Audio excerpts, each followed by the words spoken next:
Hello everyone, welcome to Wikademy. आज हम discuss करेंगे रिलेशनल डेटा मॉडल क्या है और क्या बेसिक टर्मिनोलॉजी हमें पता होनी चाहिए रिलेशनल डेटा मॉडल यूज करने से पहले। देखो, लास्ट वीडियो में हमने डिस्कस किया था डेटाबेस क्या है, फाइल सिस्टम और डेटाबेस में क्या डिफरेंस है, क्यों हम फाइल सिस्टम की जगह डीबीएमएस यूज करते हैं। अब डीबीएमएस हमारे पास कई टाइप्स के हैं। Network DBMS, object oriented, hierarchical, relational और भी कई हैं। लेकिन जो हमारे सिलेबस में है वो है रिलेशनल डेटा मॉडल। तो रिलेशनल डीबीएमएस हम यहाँ पढ़ेंगे। आज हम इसके कुछ बेसिक टर्म्स देखेंगे। देखिए, रिलेशनल डेटा मॉडल क्या है। इसके अंदर जो डेटा है वो टेबल्स की फॉर्म में स्टोर होता है। डेफिनेशन देखिए, in DBMS the relational model is an abstract model that is used to organise and manage the data stored in the database. यानी जो डेटा डेटाबेस में स्टोर है उसको मैनेज करने के लिए, प्रॉपर वे में ऑर्गेनाइज करने के लिए हम रिलेशनल मॉडल यूज करते हैं। It stores data in two dimensional inter related tables. ये डेटा को इंटर रिलेटेड टेबल्स में स्टोर करता है। In which each row represent an entity. हर रो एक एंटिटी को रिप्रेजेंट करेगी और each column represent the properties of the entity. Column बताता है उस एंटिटी की क्या क्या प्रॉपर्टीज हैं। इंटर रिलेटेड टेबल्स क्या होती हैं, यानी दो टेबल्स को हम आपस में लिंक कर पा रहे हैं। ये टेबल्स को हम कैसे लिंक करेंगे, ये चीजें हम पढ़ेंगे जब हम कीज पढ़ेंगे डीबीएमएस की। आप चैनल के साथ बने रहिए, अगले एक दो लेक्चर्स में हम पढ़ेंगे कि डीबीएमएस में कौन कौन सी कीज हैं, किस तरीके से टेबल्स आपस में इंटर रिलेटेड हैं। जब हम फॉरेन की पढ़ेंगे तो हम बताएंगे कि दो टेबल्स आपस में किस तरीके से इंटर रिलेटेड हैं। अभी देखिए, each row represent an entity, यानी हर रो एक एंटिटी को रिप्रेजेंट करेगी। जैसे मान लीजिए हमारे पास एक एग्जांपल है टेबल का। यहाँ पर इस टेबल के अंदर हमारे पास 4 रो हैं, यानी हमारे पास 4 एंटिटीज हैं। अब अगर आप देखो, जैसे मान लो मैं कहूँ प्रिया, तो इसकी सारी डिटेल मुझे इसी रो में मिल रही है। तो each row represent an entity, यानी एक एंटिटी की कंप्लीट डिटेल हमें एक रो से मिल पा रही है। ऐसे ही कॉलम्स यहाँ पर बता रहे हैं कि उस एंटिटी की क्या क्या प्रॉपर्टीज हैं। जैसे अगर मैं कहूँ प्रिया जो है उसका क्या एसआरएन है, क्या उसका आधार नंबर है, क्या उसका फादर्स नेम है, क्या उसका roll number, and so on. हम जितने कॉलम ऐड करेंगे, हर कॉलम के अंदर एक एक हमारे पास उसकी प्रॉपर्टी आती जाएगी जितनी भी हम ऐड करेंगे। तो इस तरीके से रो बताती है एंटिटी और कॉलम उसकी प्रॉपर्टीज। जैसे मान लो मेरे पास कोई ऑब्जेक्ट है, या मैं कहूँ कोई कार है, तो कार का क्या शेप है, क्या साइज है, क्या कलर है, क्या प्राइस है, ये सारी डिटेल मैं अलग अलग कॉलम में स्टोर करूंगी। तो एक पर्टिकुलर कार के बारे में सारी डिटेल मुझे एक रो से मिलेगी, लेकिन कॉलम्स वहां पर कई सारे होंगे। तो कॉलम्स बताएंगे प्रॉपर्टीज और रो रिप्रेजेंट करती है एंटिटी, ये ध्यान रखना है।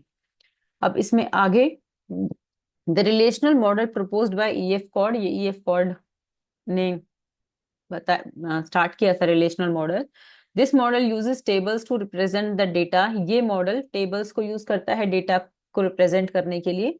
और रिलेशनशिप अमंग दोज डेटा, उस डेटा के बीच में क्या रिलेशनशिप है उसके लिए भी टेबल्स ही आपस में कनेक्ट होंगी, इंटररिलेट करेंगे हम टेबल्स को आगे।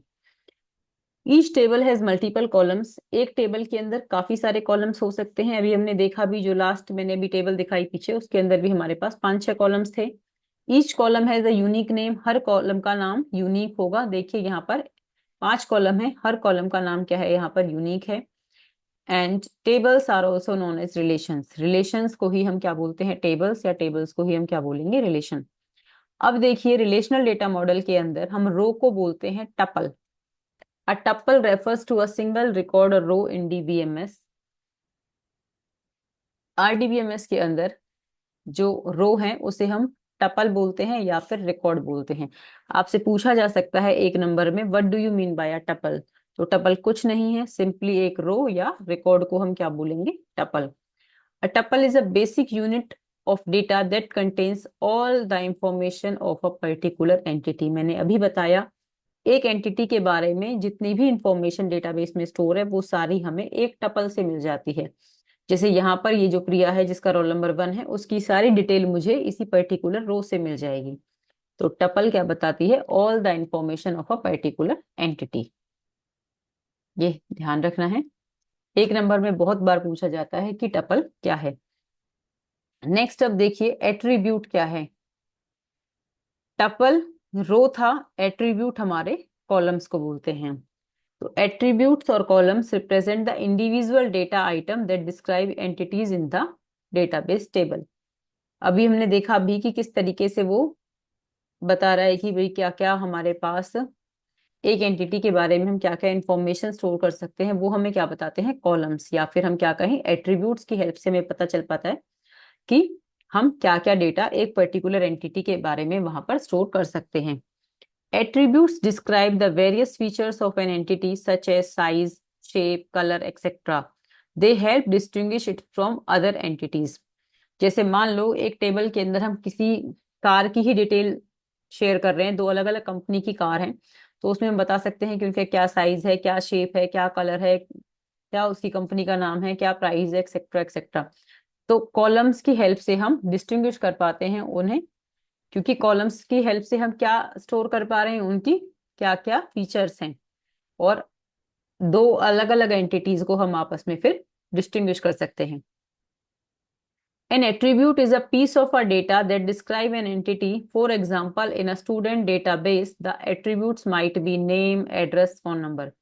यानी एक पर्टिकुलर एंटिटी के बारे में पूरा का पूरा अगर हमें उसका डिस्क्रिप्शन चाहिए कि उसका क्या नाम है, क्या एड्रेस है, क्या फोन नंबर है, वो सारी डिटेल हम किसकी हेल्प से कर पाते हैं स्टोर, एट्रीब्यूट की हेल्प से ही। अभी हमने यहाँ डिस्कस भी किया था इस टेबल के अंदर कि हम जैसे यहाँ पर हमारे पास स्टूडेंट है, मान लो प्रिया है या दिया है, इन स्टूडेंट्स की हम पूरी की पूरी डिटेल एक कॉलम में एक एक इंफॉर्मेशन हम स्टोर कर पा रहे हैं। जैसे एक में हमने एसआरएन स्टोर किया, फिर अगली सेल में हमने आधार नंबर, फिर फादर्स नेम, अगर फिर एड्रेस हो, फोन नंबर हो, एंड सो ऑन। तो एट्रीब्यूट्स की हेल्प से हम एक एंटिटी के बारे में सारी डिटेल फिल कर पा रहे हैं। रो बताती है एक एंटिटी के बारे में सारी डिटेल्स क्या हैं, और ये हम किसकी हेल्प से फिल कर पा रहे हैं, कॉलम्स की हेल्प से। Each attribute has a specific data type. हाँ, ये बहुत इंपॉर्टेंट बात है कि हर एट्रीब्यूट का एक डेटा टाइप स्पेसिफिक होगा, सच एज स्ट्रिंग, इंटीजर और डेट। यहाँ पर देखिए, हम अब जब आगे इसमें डेटाबेस बनाएंगे तो वहां हमें ये मेंशन करना होता है कि किस कॉलम का क्या डेटा टाइप है या कितना साइज रहेगा, और ये फिक्स है। जैसे आप यहाँ कॉलम में देख पा रहे हो, रोल नंबर वाले कॉलम में कहीं भी मैंने कैरेक्टर यूज नहीं किया है, मैंने ये नहीं लिखा कहीं रोल नंबर ए या roll number B and so, या यहाँ पर मैंने सिर्फ स्ट्रिंग या कैरेक्टर ऑफ स्ट्रिंग्स लिखे हैं, यहाँ पर मैंने कहीं भी काउंटिंग नहीं लिखी।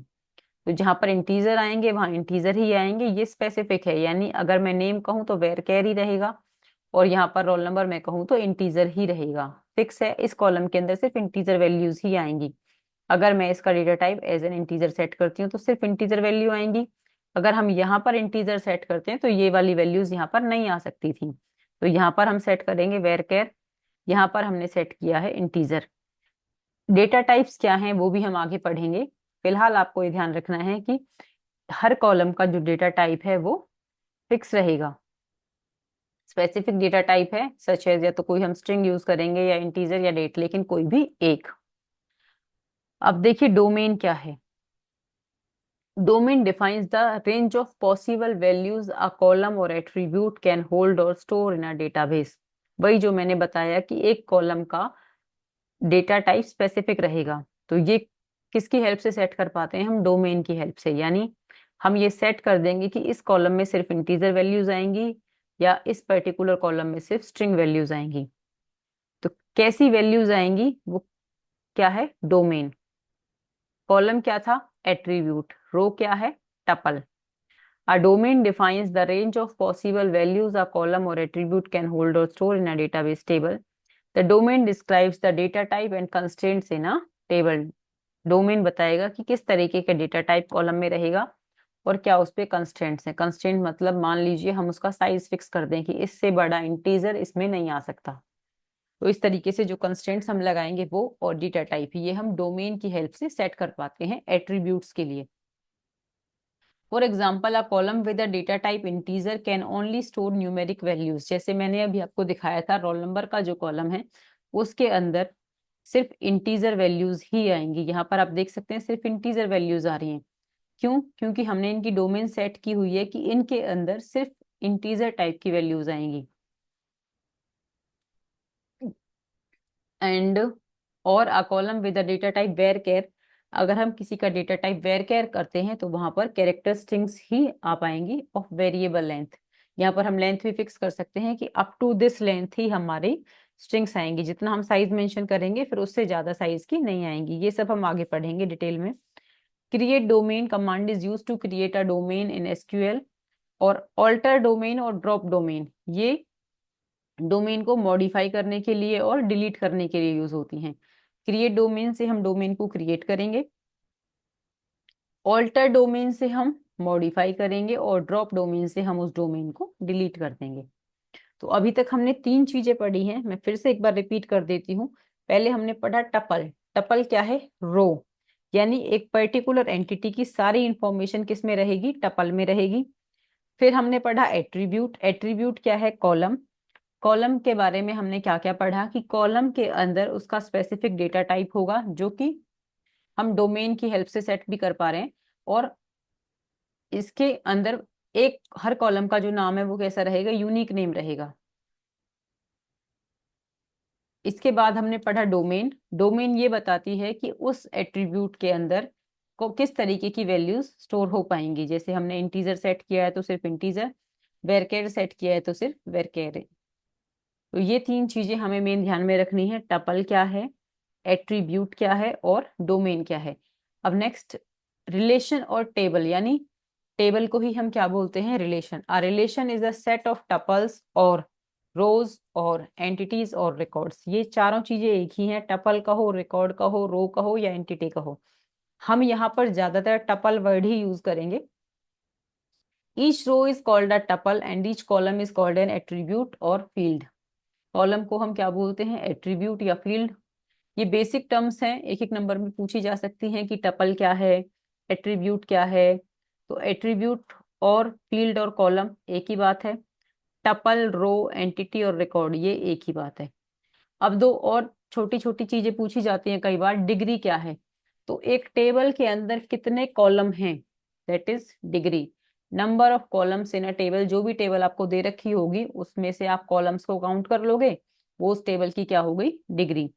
नेक्स्ट इज कार्डिनलिटी क्या है? एक टेबल के अंदर कितनी रो हैं? 2, 4, 6, 8, 10, जितनी भी रोज उस टेबल के अंदर है उन्हें आप गिनो, वो उस टेबल की क्या हो जाएगी? कार्डिनलिटी। तो इस टेबल से हम एक बार सारी चीजें निकालेंगे। यहाँ पर देखिए, इस टेबल के अंदर कितने एट्रीब्यूट्स हैं? 5।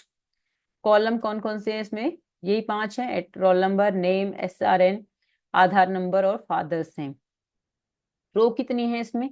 4 हैं, 1, 2, 3, 4, जो रोल नंबर के आगे आपको दिख भी रही है, ये 4 की 4 इसमें क्या है? हमारी रो। तो इस टेबल के अंदर कितनी एंटिटीज हैं? टोटल 4 एंटिटीज हैं। 1, 2, 3, 4, यानी रो 1 या फिर रिकॉर्ड 1, रिकॉर्ड 2, रिकॉर्ड 3 या फिर रिकॉर्ड 4। या हम कहें कितने टपल हैं, तो इसमें 4 टपल हैं, ये सब टपल हैं। ये सारे इसके क्या हैं हमारे पास? एट्रीब्यूट्स या फिर कॉलम। नंबर ऑफ रोज क्या बताया था मैंने अभी? Number of rose is cardinality और नंबर ऑफ कॉलम्स क्या है? हमारा डिग्री। तो यहां देखिए, इस टेबल में ये सब एट्रीब्यूट्स हैं या फिर कॉलम्स हैं। रोल नंबर, नेम, SRN, आधार नंबर या फादर्स नेम। 1, 2, 3, 4 जो ये रो हैं, पूरी की पूरी एक एंटिटी के बारे में एक रो इंफॉर्मेशन दे रही है, इन्हें हम क्या बोलेंगे? टपल्स। अब नंबर ऑफ रोज यहाँ पर कितनी है हमारे पास? 4 रो हैं या फिर हम कहें 4 टपल हैं। तो इस टेबल की कार्डिनलिटी कितनी हो गई? 4। इस टेबल के अंदर 5 कॉलम है, नंबर ऑफ कॉलम्स या नंबर ऑफ एट्रीब्यूट्स को हम क्या बोलेंगे? डिग्री। तो इस टेबल की डिग्री कितनी है? 5। और टेबल को हम क्या बोलते हैं? रिलेशन। तो रिलेशनल डेटाबेस यूज करने के लिए हमें पता होना चाहिए, क्योंकि हम ये टर्म सब यूज करेंगे कि रिलेशन, हम टेबल की जगह क्या बोलेंगे? रिलेशन। तो आपको पता होना चाहिए, जब भी हम रिलेशन कहें मीन्स हम टेबल की बात कर रहे हैं। जब भी हम रो की जगह टपल कहें तो पता होना चाहिए टपल मीन्स रो, एट्रीब्यूट्स बोलें तो मीन्स कॉलम। और ये बेसिक पता होना चाहिए कि डिग्री कितनी है कि एक टेबल की या फिर उसकी कितनी कार्डिनलिटी है। एक एक नंबर में ये बेसिक टर्म्स आपसे पूछी भी जा सकती हैं, तो आप इन सबको याद रखें। आज की वीडियो में इतना ही। वीडियो अच्छी लगी हो तो अपने फ्रेंड्स के साथ शेयर करें, वीडियो को लाइक करें और चैनल को सब्सक्राइब करें। Thank you so much for watching.